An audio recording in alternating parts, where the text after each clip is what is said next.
Hello, everybody. Greetings to all. Welcome to the Snooker Hall podcast. I'm Dan Murrin. Today, I thought we could take a quick look ahead to the UK Championship, but for a tournament with such gravitas, I'll need some support. So I've enlisted the help of one of snooker's great personalities, one of the most recognisable and respected players of the modern era. This man will also share some insight on his work in the commentary box and the state of snooker in his native Ireland. It's an honour to welcome Fergal O'Brien to the Snooker Hall podcast. Thank you very much, Dan. Thanks for having me.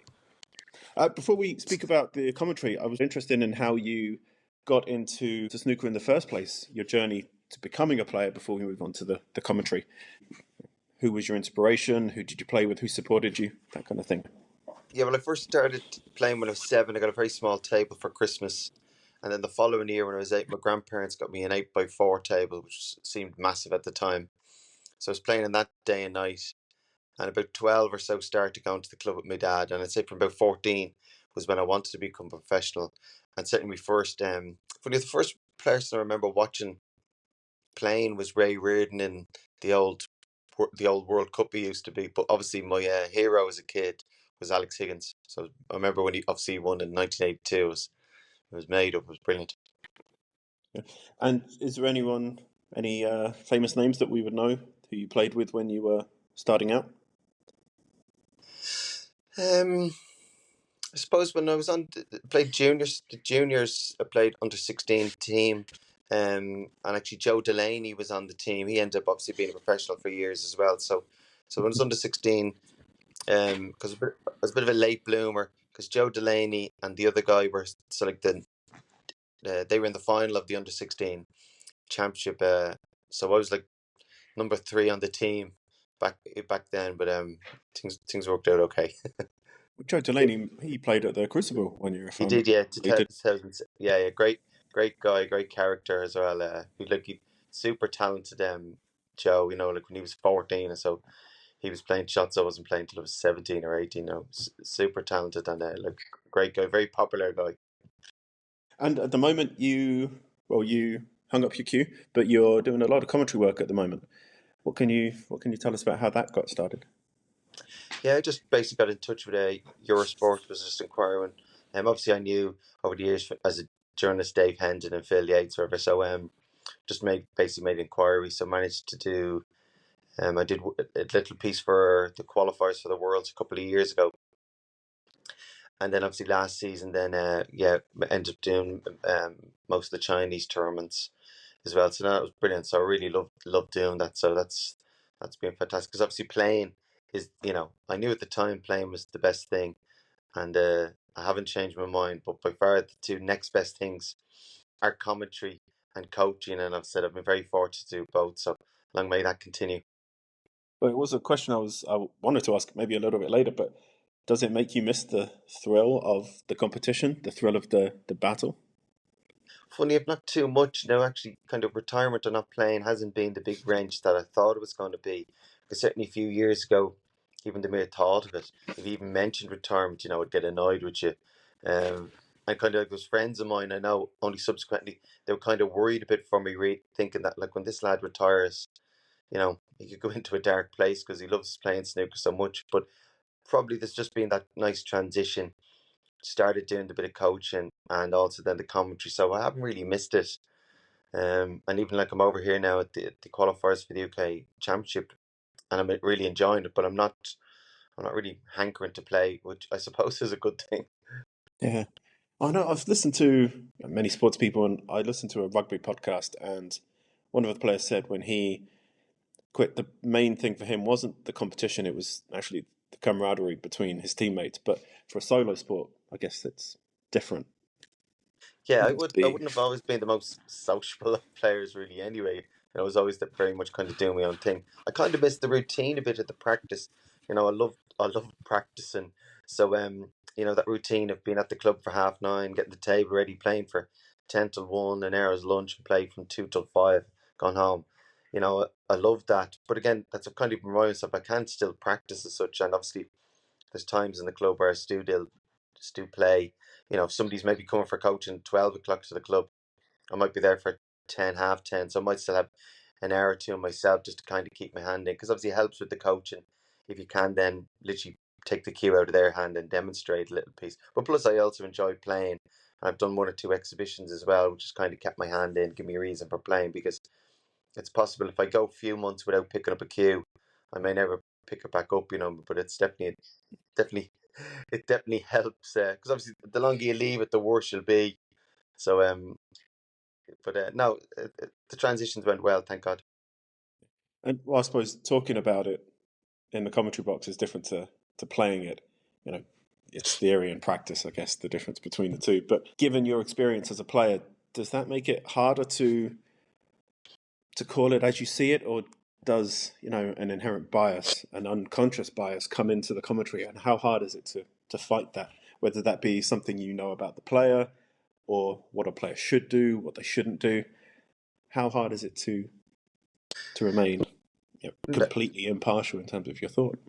Well, again, so far I don't think I have. I hope if you were listening to me commentating, you wouldn't be able to, because actually, funny enough, as I said, I'm working with Aaron Hill, and the last tournament there, his match, I was commentating on his match playing Mark Allen. So obviously, Dave Hendo have a reference that I'm working, which is fair enough. But I wouldn't like to think that as you were commentating, you'd know that I'd have an interest, we'd say, in Aaron winning, because, and again, hopefully if he played shots I didn't think with the correct shots, I still say it. So, whilst to be friendly with nearly all the players, yeah, I think it's a balance. But if you just say something negative, you're being a critic. But if you say something negative and then a positive, well, then you're effectively being a coach. So if you're being critical of a player, saying, I'm not sure this player will win a tournament at the moment. However, if they started working with Stephen Hendry, who might help their break building, something like that, then a player, even if he heard it himself, would go, well, okay, there's some positive there, or maybe that's something I could look at. But I'm not afraid to call, if they make a mistake, what I think is a mistake, I'm not afraid to say it, but hopefully it's how you say it, and they don't want to feel slaughtered, because I know myself over the years, hearing matches back up that I played and commentators, I felt were a bit harsh, and I, I didn't really like it, so, but I think if you balance it with a positive, if it's just negative for negative sake, I don't think that serves any purpose. Yeah. Yeah, but by the same token, I don't want to be a case, because if since if you're friends with me, they're not going to say, if it's a bad shot, it's a bad shot regardless of who's playing. So far I haven't felt any draw to or for or against any player commentating. Just calling the shot as I see it, as best I can. Well, I've mentioned a few times on the show Neil Folds. Yeah, I'm a big fan of Neil Folds in the commentary box. Actually, yeah, he's excellent. if a bad shot, you say, "Oh, that's a dreadful shot," and I just think that kind of knowledge. If Neil Folds can't tell us what's going on, then who can? Really, it's. But in terms of so you mentioned that Neil Folds is excellent in your opinion. Is there a particular style of commentator that you like to work with, whether it be a former player, a current player, or someone who was never a player? Is there something you feel No, more I comfortable don't. in? I don't maybe look, because I just enjoyed doing it so much. I'm still quite new to it, so everything is great in the sense, and obviously with Eurosport there's been it's kind of like a mixed bag. Or something that we say Dave Henton and Phil Studd are kind of, we'd say, the lead as such, and then you've also the players. But I also have done some commentary with Neil Foles and Alan McManus. So obviously you've two players there effectively, but to be fair, they kind of um, played the role of the lead, and I was the so-called expert as such. But no, I've just enjoyed them all. I suppose if you're with another player as well, there might be more conversation about a certain shot. But no, they're all very good, and again, so professional. Again, that's one thing I probably wasn't aware of before, and the level of preparation, those lads, the level of preparation and work they put in beforehand. It's not a case of just turning up, who have we got today, and because you have some snooker knowledge, you'll be able to get your way through it. There's a lot of homework and done, and I enjoy that myself, and that's part of the, even with the commentary, one of the things that's appealed to me. It's not the same as playing, but that for me anyway, that same traveling away the night before, doing a level of preparation, being there on time, having all your prep done, feeling comfortable, and again, the minute or two before you go on, you get this, a little bit of nerves or buzz or excitement. So that's kind of, there's been some level of replacement with it, but again, there's no real pressure as such. It's more just literally excitement. Well, I've noticed that, this morning before we spoke, I'm watching the UK Championship qualifier, Scott Donaldson by Yulu, and Stephen Horwath is on commentary, and it seems that he's doing it alone. I mean, it's not that often we see a solo commentator. Yeah, that's possible, right? Because I think that's on WST. I think they do the qualifiers, and which leads up obviously to Judgment Day. So it's possible. I have seen Phil Yates there, so it's possible that he might be doing it on his own, which is obviously a little bit more, I suppose, demanding as such. There's not, but you do get used to it as such in the that level, and that's another thing actually with the playing. I think helps that level of concentration that you've, without realizing, have been building up over the years when you're playing. And you could argue the point when you're commentating, when you're playing, you in theory can't switch off in your chair, but whereas commentary, you have to be, you know, watching and focused all the time because, sure enough, if you took your eye off for a second, something would happen that you need to comment on. So that that And that level, you don't want to be watching the match and feel like you've missed anything. So you never really. It's only maybe the end of the frame if there's a couple of minutes. You can kind of switch off and go back, but you're literally watching it like a hawk. So I said that level of concentration we have kind of trained yourself for. yeah, you can't pop away for a cup of tea and a biscuit. It's Yeah, no, But how do you're you get there. through long frames like this? I guess it is difficult at times, especially if it's an hour-long frame and it's just a load of negative containing safety shots. Is it a drag Yeah, sometimes? yeah. Well, a lot of, I suppose the fact that I'm retired, there's a lot less of those long negative frames. as, You'd be as I surprised. Yeah, as I told the lads in Eurosport, one of the benefits is I'll never have to commentate on my own matches. Because some of them weren't pretty, I tell you.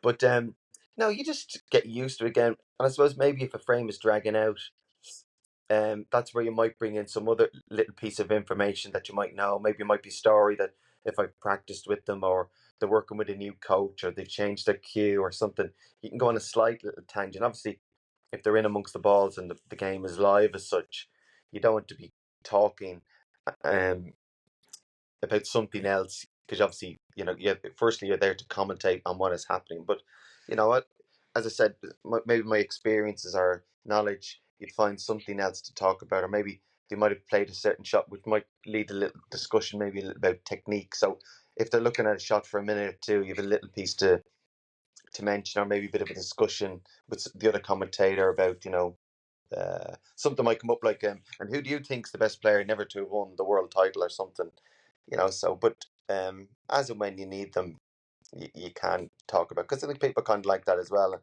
I know myself watching other sports, I like that other behind the scenes thing that, there's the golf that Rory McIlroy's working with a new coach, or um, Federer's changed his racket side, the racket, those kind of things I like. So if some of them I'd know, if possible, and an opportunity arises, I would mention those as well.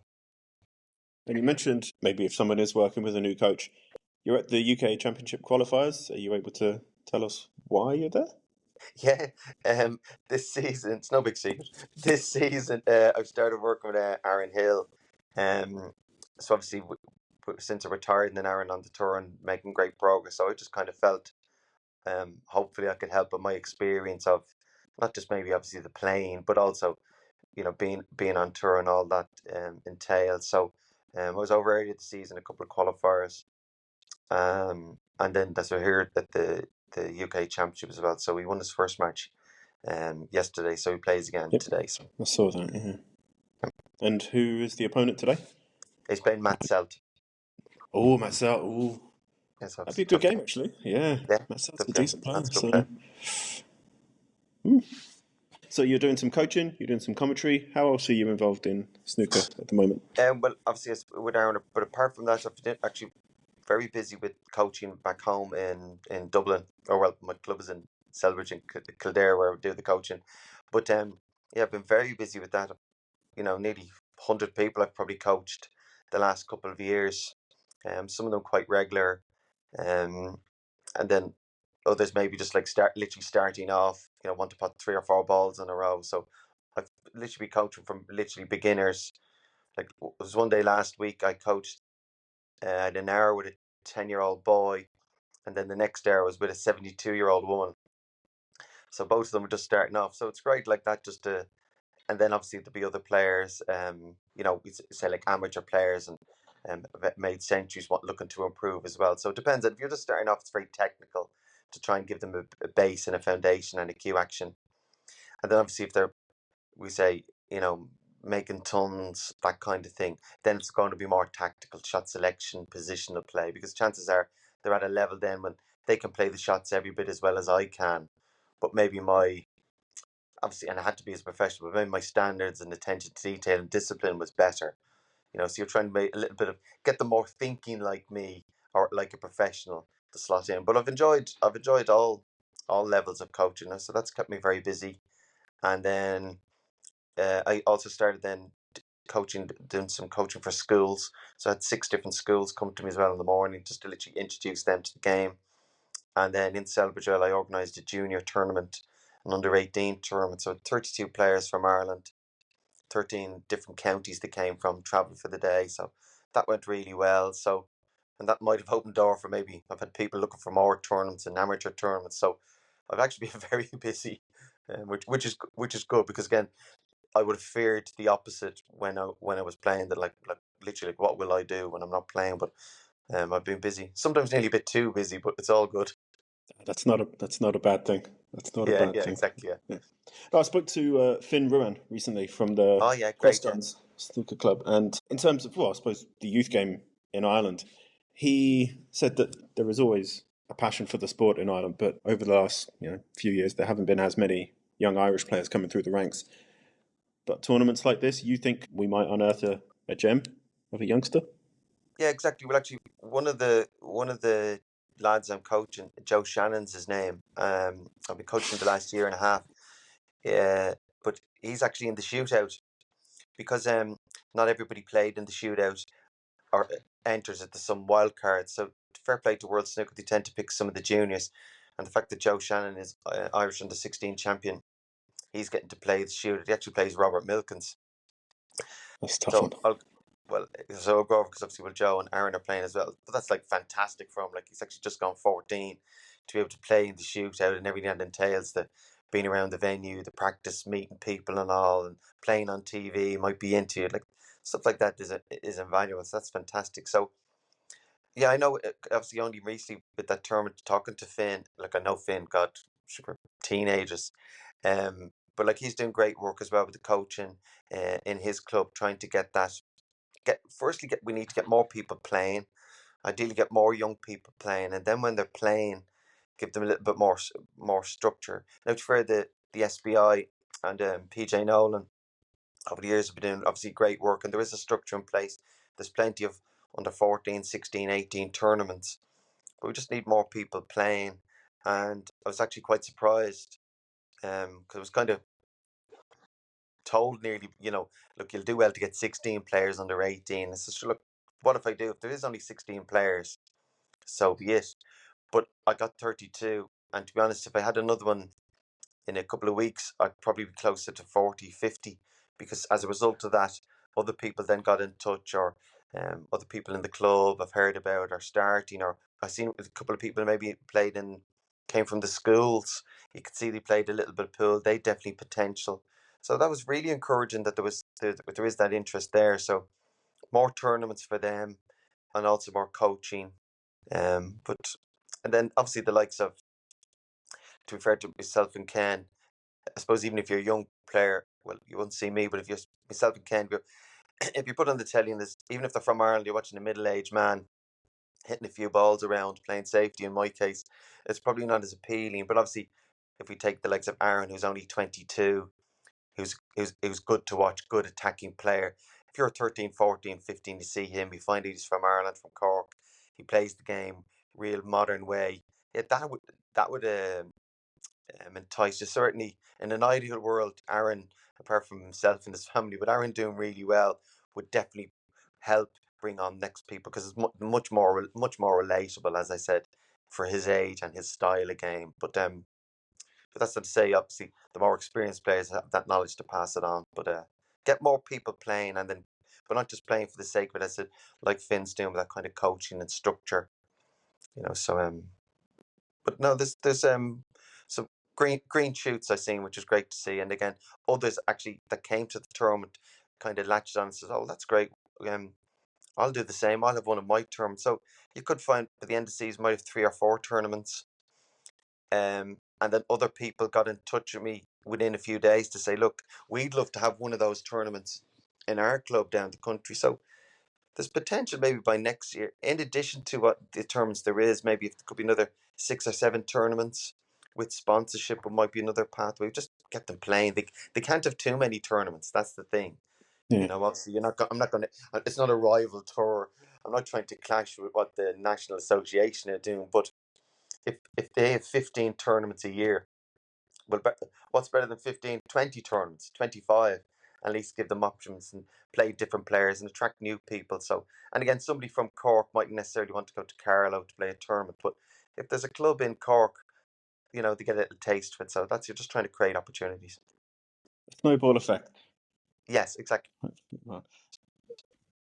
So it's one of the Triple Crown events, and well, the term Triple Crown, of course, is controversial. Some people like it, some don't. But now there's the term Triple Crown season, which that has definitely ruffled some feathers. What is your opinion of the UK Championship in terms of its stature in the game? Yeah, I love the UK Championship. I actually look like what they've done the last couple of years. It's basically like a smaller version, we'd say, of the World Championships, that you come to somewhere to qualify. So please God, you play through on Wednesday, Thursday, effectively you get your judgment day. And then if you qualify, there's a real reward apart from the financial. You're in the playing one of the top 16 players, down to the a great venue, York. There's only 2 tables. Every match is guaranteed to be televised. So there's a real sense of occasion and event with it. Whereas before, maybe you went to York from round one, you were literally playing in the practice rooms. You didn't know where you were, what tournament you're playing. No sense of. You had to get through maybe last 16th quarters, maybe to play a seed before you felt you're one of the big boys. Whereas this way now, it's great. So I do like it. I think the fact that I know people love the Masters as well. But I think the fact that everybody's in this and ranking points, is good as well. But you would say that it's definitely one of the tournaments that players, well, they target it at the start of the season, and maybe it's like a milestone in the season if they're in form going into the Oh UK. yeah. No, They're not I know. doing badly. Yeah, no, I know. Obviously, when you take the financial of the Saudi, for argument's sake, 500,000, but that's not a Triple Crown or as prestigious, because again, if you won, that may change. But at the moment, if you won Saudi or other tournaments, people would still say, "Oh, you never won a Triple Crown event." So whether you like it or not, the UK Championship, it's gone since the 70s. It has the heritage. You can't buy that. You can't fake that. Everybody knows it's important, and I know myself as a player. Yeah, you were kind of, if there's 2 times the year you wanted to play your best, would be November for the UK and obviously then for the world. So no, it's still very, very prestigious. And in terms of the format, there has been some debate recently about shorter matches. Should the matches be longer to match that prestigious nature that the tournament, the gravitas, as Nick Metcalf might say? Yeah, and that is it. I think in an ideal world now it would be best of 17s. I don't think that should have been changed. Having said that, we're getting more and more used to 11, so it doesn't, even myself the last couple of years when I played, and I wasn't necessarily thinking, oh my God, this is short.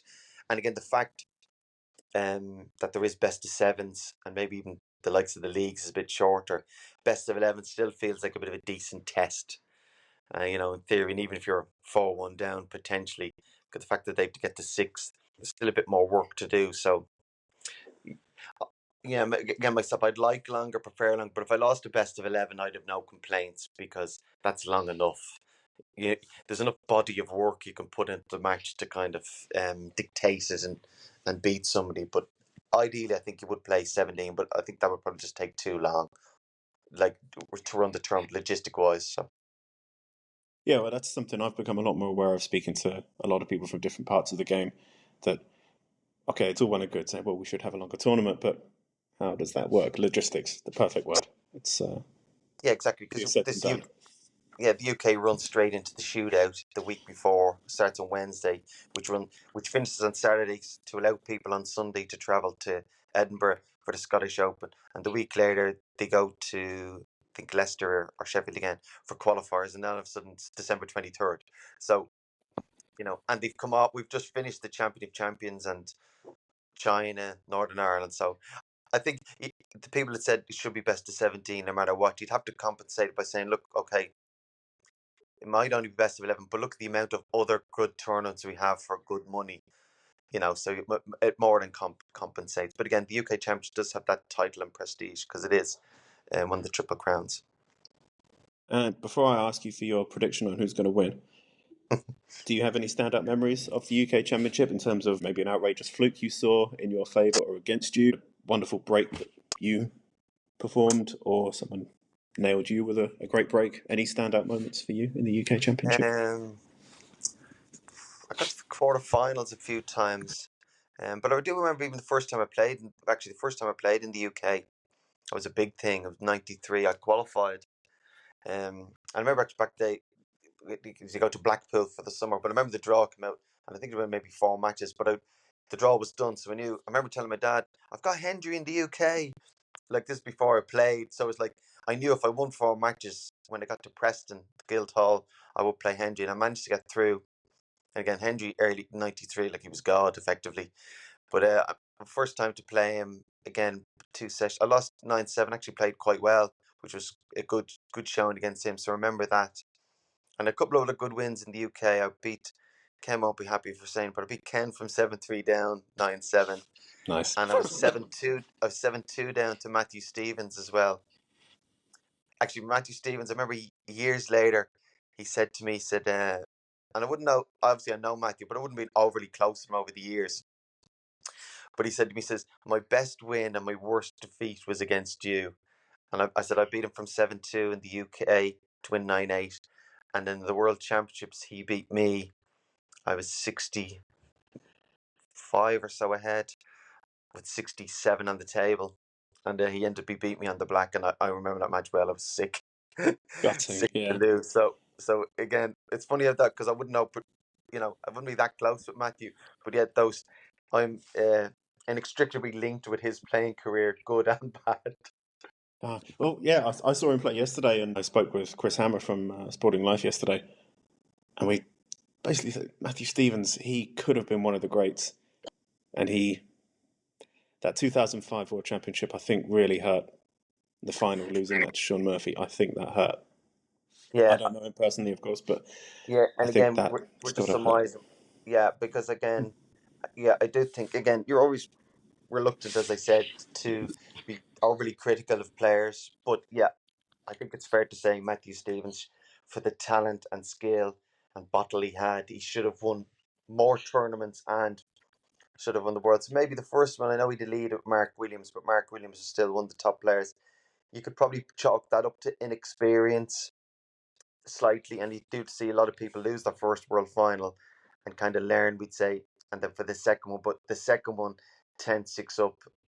Again, we've subsequently found out what a great player Sean Murphy is, but if you just take it at the time, Matthew had been in the final, was one of the top players. He's 10-6 ahead of practically a rookie, if not a rookie, very experienced, but very raw in the World Championships. You thought over the distance with that lead, he would have been able to, get it done, and he didn't. And again, only he'd know, but hasn't quite been.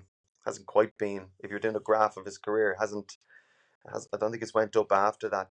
To be fair, as harsh as that to say is, but I think that's the fact of it. Yeah. Before I let you go, I'm going to ask you one question on the spot. Who's going to win the UK Championship? Well, I have to say Aaron Hill, of course, but if in case he's listening, but I think you still have to make Ronnie O'Sullivan the favourite, and obviously again it's no great surprise that Sing Tong being back on the scene. Players in the qualifiers, they need him like a hole in the head, I tell you. Yeah. And No, I yeah. seen a little bit of his. He was a couple of tables down yesterday, so he seemed to win. Every time I looked over, I thought it was a darts match, because every time I looked over, there was 85, 92, 112. So if you're in a qualifier, you don't need him, of course. And then with each day, if he's again, I don't know who he's playing the next two matches potentially. So I'm sure it'll be tough to beat. But you don't want to play him. And then if he gets to the qualifiers, if you're a top 16 seed, playing him back on the scene, fresh, hungry, in form, sharp. Good luck with that. That's more than a banana skin. That's a Yeah, lot. yeah. That is. Maybe That's unfair. that will be a tough. Yeah, he's the player that everyone wants to avoid in Yeah, that exactly. Yeah, in that round. Yeah. yeah. Fergal, I want to say thank you so much for your time. I really appreciate it. No Hopefully problem at you'll all. come back Enjoyed. to me again in the future. Yeah, you have my number now. Ring anytime. I will do. Thanks, Fergal. Thanks for your Enjoyed it. time. Thanks very much, Dan. Thank you. Bye bye. Take care.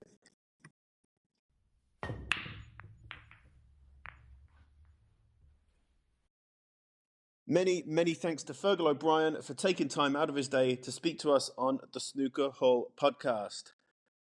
If I'm not mistaken, Fearless Fergal still holds a unique record at the Snooker World Championship. He is the only player ever to complete a century break in their first ever frame at the Crucible. Now, obviously, each player only ever gets one chance to do that, but I think Fergal stands alone on this to this day. If anyone has any information which can corroborate this, or if I'm wrong and you can correct me, get in touch. The email address is contactus@thesnookerhall.com, and you can contact the show on X, Instagram, and Blue Sky.